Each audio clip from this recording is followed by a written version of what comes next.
బయట ఈ విషయం తెలిస్తే అసలు పెళ్లి వారు ఒప్పుకుంటారా? మీరైనా చెప్పండి దానికి. తప్పదమ్మా, ఒప్పించాలి.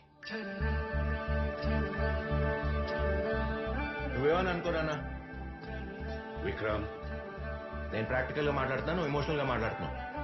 ఎమోషనల్ గా ఉండకుండా ఇంకెలా మాట్లాడతానమ్మా? 2 ఏళ్ల చిన్న పిల్లాడు, అలా వదిలేస్తే ఎలా? నేను చెప్తున్నా వింటలేదు. అమ్మ మాట్లాడుతుందట. హలో నానా.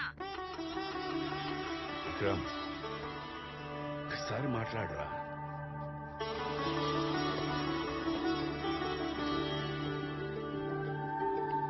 నానా, ఒక మాట ఇస్తే దానికి కట్టుబడి ఉండటం మీ దగ్గరే నేర్చుకున్నానన్నా. ఖుషి నేను చూసుకుంటాను, కార్తిక్ ని కన్విన్స్ చేసుకుంటాను. I promise. ఒక్క రీజన్ చెప్పినానా? అసలు నేను వాడిని చూసుకోగలను, నీకెందుకు